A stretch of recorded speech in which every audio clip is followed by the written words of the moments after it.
नहीं है इस टीम में किसी मैच विनर्स की कमी। भरे पड़े हैं एक से बढ़कर एक बाहुबली। अरे ओ आईपीएल के प्रतिद्वंदियों, देखो तो जरा कौन आया है। ये शाहरुख खान की टीम है और क्या कोई बादशाह को खिताब से दूर रख पाया है। By now you might have figured out that I'm talking about two-time IPL champions, the Kolkata Knight Riders, the men in purple and gold. Hello and welcome to TV9 News. I'm your host and dost Abhijit Singh Bhamra, and alongside me I have my friend Atishay Jain. Atishay, in the last season of the IPL, Kolkata Knight Riders finished at the 5th spot. They managed to win 7 games and lost 7, but those 14 points weren't good enough to take them to the playoffs. And Atishay, my friend, this year the men in purple and gold have a reason to fight back, as they haven't won the IPL since 2014. And so, what do you think are their chances in 2021 IPL? Well, first of all, Abhijit, in the previous edition of the IPL, the Kolkata Knight Riders indeed failed to live up to their expectations, as some of the big names, their star players, failed to perform on the big stage, and also the captaincy switch in the middle of the season from Dinesh Karthik to Eoin Morgan also hampered their progress as a side. And now the question is, can Eoin Morgan find a way and lead this side to their third IPL glory? We have to mention the kind of quality batsmen they have. Say they have some of the best Indian bowlers in their ranks when it comes to the bowling department, and also they have the most dangerous all-rounder in the shortest format of the game in Andre Russell. So all in all, their squad is stacked up, but it will all boil down to how they perform as a team when it matters the most. So given the quality of batsman which Eoin Morgan is, which number do you think Atishay will best suit him when he bats for KKR? Well, I think KKR should appoint Eoin Morgan to bat at the number 4 position, because he bats, he has the game to counter spin, as well as he can take on the pace bowlers lower down the innings. Where do you play so many bowlers or so many all-rounders when their team is highly dependent on two major all-rounders? One is Andre Russell, like you mentioned, is the premium T20 all-rounder in the world, and second is Sunil Narine. And if these two players don't churn out runs, they don't pick up wickets, then Kolkata is indeed a very ordinary side, which we saw last season as well. But this time, they have plenty of replacements as well. And let's talk about the team composition. Who will your opener be? The one opener for sure will be Shubman Gill, but who will partner him? As you rightly pointed out, Shubman Gill is going to open, but who is going to partner him?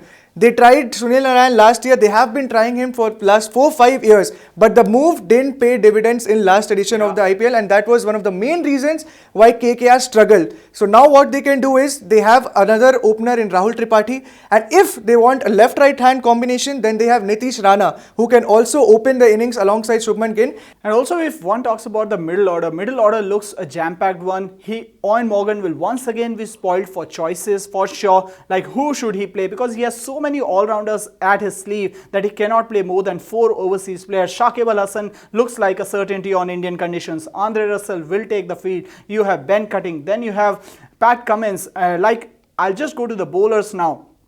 Look at the amount of talent they have in the bowling department. You have got Shivam Mavi, you got Kamlesh Nagarkoti, you got some of the best Indian talents, and also few Indian all-rounders were also. Pawan Negi has now joined the squad. Prasidh Krishna. So clearly he will be spoiled for choices, but one of the major weaknesses which the experts are analyzing of Kolkata Knight Riders is that inexperienced Indian bowling attack, both in spin department and in pace department. And that's exactly the reason why they have gone for someone like Harbhajan Singh. Varun Chakravarti took 14 wickets in the last season. He was the standout bowler for KKR, followed by Pat Cummins, who had a so good, so not so good season with 12 wickets. But then you need that consistency, and also in T20s, especially playing in Indian conditions, you cannot bank on a fast bowler to pick wickets on a regular basis. You need spinners, because this is where Sunil Narayan's role doubles. He can bat at a double quick time, and then he can also pick wickets in the power play and also in the death overs. So how do you think Kolkata's bowling attack looks like at the start of the season, and will this prove to be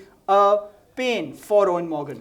Well, first of all, Abhijit, their bowling lineup is comprising of some good overseas bowlers and some great Indian talents who have the potential but have failed to convert those potential into great match-winning performances. Thanks to injuries. Thanks to injuries, yeah, of course. But now Prasidh Krishna, we all saw he bowled beautifully against England in the limited opportunities he got. So he is for sure going to start at least for the first few matches. Then they have someone like Pat Cummins, who didn't have the same impact which the KKR management thought he's going to have once they churned out that heavy amount of money on him. But once again, spin is going to play a massive role. KKR has always depended heavily on spinners, and as you rightly pointed out, they went for someone like Shakibul Hasan, Harbhajan Singh. So I think their bowling lineup is, compared to other teams, they are still lagging behind, but they have enough pieces which can take them to the finish line. So Adishir, one last question for you. How do you rate Kolkata's chances going into IPL 2021? Well, Abhijit, that's a very interesting question. I think they have all the pieces lined up for them to go and grab their third IPL title. But once again, the consistency and stability which they start the tournament with is going to be the key. It's all about composition, isn't it? You have lots and lots of players, but you just need to find that right combination to make sure that you first make it to the playoffs, and then if you are good enough to go on and lift the title. That's exactly what Gautam Gambhir did. He won KKR 2 IPL titles, once in 2012, once in 2014, but since then Kolkata Knight Riders and its fan in the city of joy, Kolkata, have been waiting for the third IPL title. Will the wait end this season, or will this be another disappointment for the men in purple and gold? All these questions will be answered by Kolkata Knight Riders in the next 7 weeks. But in the meantime, you need to tell us what are Kolkata Knight Riders' chances and how did you like this piece of video which we just served you. In case you did, hit the like button and also subscribe to TV9 News across all social media platforms. Thanks a lot for watching.